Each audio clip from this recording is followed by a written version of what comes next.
আসসালামু আলাইকুম, সবাইকে স্বাগতম জানাই আমার চ্যানেলে। আজ আমি আপনাদের সাথে একটি বড়ার রেসিপি শেয়ার করতে যাচ্ছি। তো চলুন রেসিপি শুরু করা যাক। কম বেশি আপনারা সবাই এই সজনে পাতাটা চেনেন। তো আজকে আমি এই সজনে পাতার বড়া তৈরি করব। সবাই তো এই সজনে পাতা দিয়ে শাক রান্না করে খেয়েছো, কিন্তু আজকে আমি অন্যভাবে সজনে পাতার বড়া তৈরি করে দেখাবো। এখানে আমি কতগুলো সজনে পাতার ডাল নিয়ে নিয়েছি। এবার আমি এগুলোকে এভাবে সবগুলো নিয়ে নিব। আপনারা দেখতেই পাচ্ছেন আমি সজনে পাতাগুলো কিভাবে নিচ্ছি। অনেক সময় সজনে পাতার মধ্যে অনেক ধরনের ময়লা থাকে, যেমন মাকড়সার ডিম থাকে, তাই আপনারা পাতাগুলো ভালো করে দেখে তারপর নিয়ে নেবেন যাতে এগুলো ময়লা না থাকে। তো এইভাবেই আমি সবগুলো সজনে পাতা ভালো করে নিয়ে নিব যাতে কোনো ময়লা না থাকে। তো এখন আপনারা দেখতে পাচ্ছেন আমি সবগুলো সজনে পাতা বেছে নিয়েছি। এবার আমি এগুলো ভালো করে ধুয়ে নিব।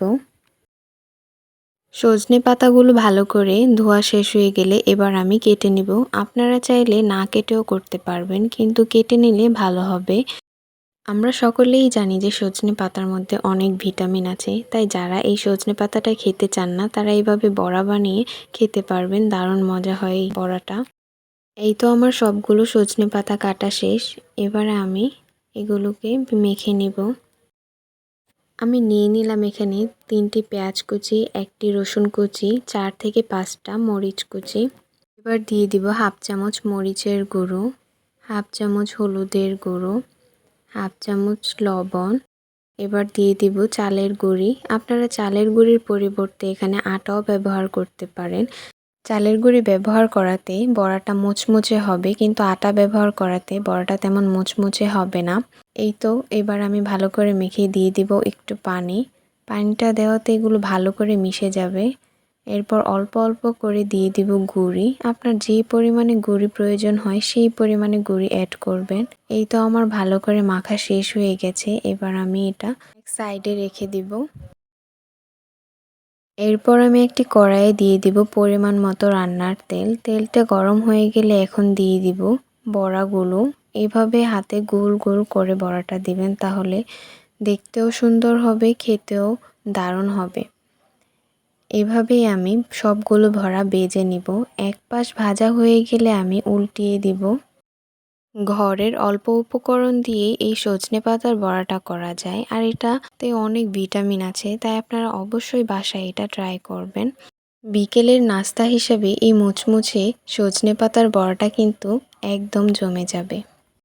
এভাবেই আমার বড়াগুলো ভাজা শেষ হয়ে গেলে আমি উঠিয়ে নেব একে একে।